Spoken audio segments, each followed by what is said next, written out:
आज ये अनशन यहाँ समाप्त हुआ है और विशेष रूप से मैं बधाई देना चाहता हूँ हमारी कैबिनेट सब कमेटी को, जिन्होंने इसके ऊपर बहुत अच्छा कार्य किया, और मेरे दोनों साथी उप मुख्यमंत्री एकनाथ शिंदे जी और उप मुख्यमंत्री अजित पवार जी, इनको भी मैं धन्यवाद देना चाहूँगा कि उन्होंने भी इसमें पूरी मदद हमको की है और हम लोगों ने इसमें से मार्ग निकाला है। जो उनकी सबसे अहम मांग थी कि हैदराबाद गैजेटियर को लागू करना चाहिए, उस मामले में हमारा कोई दूसरा मत नहीं था, लेकिन उस मांग के साथ उनका जो कहना था कि इसको एक साथ सभी को आप लागू कर दीजिए, तो हमने उनको ये समझाने की कोशिश की कि आरक्षण जो होता है वो समूह को नहीं, वो व्यक्ति को होता है। व्यक्ति को आरक्षण मांगना पड़ता है, इसलिए इस प्रकार का निर्णय नहीं हो सकता। उसके लिए कोई ना कोई सबूत देना पड़ता है। सबूत के तौर पर ये हैदराबाद गैजेटियर काम में आएगा, क्योंकि हैदराबाद गैजेटियर में जब उनके दादा परदादा का नाम ये कुणबी जाति में अगर रहेगा तो उसका फायदा उनको मिलेगा और नियम के अनुसार उनको उसका सर्टिफिकेट मिलेगा, उनको आरक्षण मिल पाएगा। उन्होंने भी कल एक प्रकार से इस बात को स्वीकारा कि सबको एक साथ, जिसको उन्होंने सरसकट कहा था, वो नहीं हो सकता है, क्योंकि कोर्ट का आदेश वैसा नहीं है। कोर्ट के आदेश के खिलाफ अगर कोई कार्रवाई करेंगे तो कोर्ट उसको खारिज कर देगा।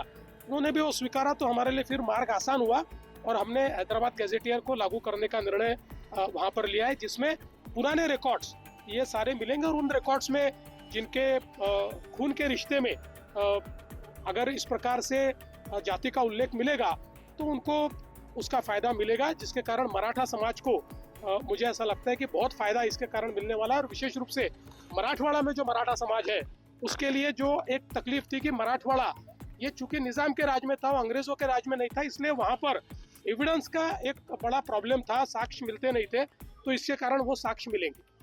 मैंने पहले दिन से भूमिका रखी कि हम लोग कहीं पर भी मराठा और ओबीसी ऐसा विवाद नहीं होने देंगे। हम लोग जो निर्णय करेंगे वो निर्णय किसी एक का निकाल के दूसरे को देने का निर्णय नहीं होगा, दोनों को समान निर्णय करेंगे, दोनों को फायदा होगा ऐसा निर्णय करेंगे। और मुझे ऐसा लगता है कि वो हमने किया और मुझे आज इस बात की खुशी है कि हम लोग एक अच्छा निर्णय ले पाए, जिसके कारण मराठा समाज को बड़े पैमाने पर अब फायदा होने वाला। महाराष्ट्रातील मराठा आंदोलकावर झालेल्या केसेस तत्काळ मागे घ्या असं आपण मागणी केली। त्यांनी गुन्हे मागे घेतलेत विविध ठिकाणचे, काही राहिले तर ते म्हणतात आम्ही कोर्टात जाऊन ते मागे घेऊ। मराठा आरक्षण आंदोलनातील बलिदान गेलेल्या कुटुंबियांना तात्काळ आर्थिक मदत व शैक्षणिक पात्रतेनुसार शासकीय नोकरी देण्यात आदेश द्यावे असं आपण मागणी केली होती। त्यांनी असं सांगितलंय, मराठा आरक्षण आंदोलनातील बलिदान गेलेल्या कुटुंबियांच्या वारसांना रुपये 15 कोटी इतकी मदत शासनामार्फत देण्यात आलेली आहे।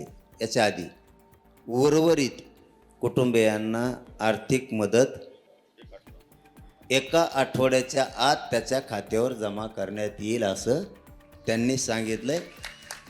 उपसमिति ने जो कुछ किया है वो हम जरांगे पाटिल जी को बताने के लिए आए थे, उससे उनका तत्वतः प्राइमरी समाधान हो गया है। जीआर आने के बाद उनका पूरा समाधान होगा।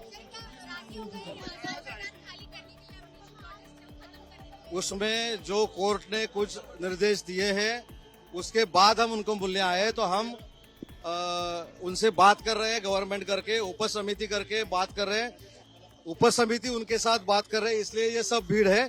तो हमने पुलिस को भी बताया है कि संयम से लेना चाहिए। हम 1 घंटे में जीआर दे रहे हैं और जीआर देने के बाद उनका पूरा समाधान होगा।